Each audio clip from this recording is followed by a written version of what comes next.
Judicial magistrate Atikur Rahman Riaz সাহেবকে telephone করেছি। পরবর্তীতে আমি আপনার আর্মির ক্যাপ্টেন আনামের সাথে কথা বলেছি। তো সব কিছু মিলিয়ে আমরা একটা ভীতিকর পরিস্থিতির মধ্যে আছি, একটা আশঙ্কাজনক পরিস্থিতি।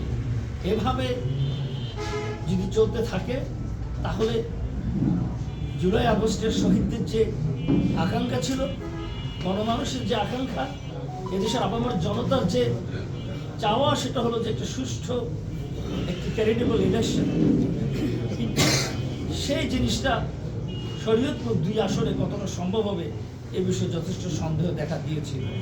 একই সাথে আমরা জানাতে চাই যে আমাদের মহিলা কর্মীদেরকেও কাজে বাধা দেওয়া হচ্ছে, আমাদের নশাসনে বাধা দেওয়া হয়েছে, আমাদের জিএম খালিতে বাধা দেওয়া হয়েছে, জবসাতে বাধা দেওয়া হয়েছে। প্রতিটি জিনিস আমরা প্রশাসনকে জানিয়েছি এবং কালকে ভেদরগঞ্জ উপজেলা প্রশাসন এই বিষয়ে একটা ফয়সালার জন্য দুপক্ষকে ডেকেছে। আপনারা খবর পেতে পারবেন, জানবেন। এই ঘটনাগুলো একের পর এক ঘটে যাচ্ছে। রাজনগরে আমাদের অফিসে তালা দেওয়া হয়েছে, আমরা নড়িয়া প্রশাসনকে জানিয়েছি, কোনো ব্যবস্থা গ্রহণ করা হয়নি।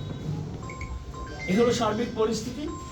আমরা নিয়মতান্ত্রিকভাবে রাষ্ট্রের আইনের প্রতি শ্রদ্ধাশীল থেকে সব কিছুর সমাধান চাই।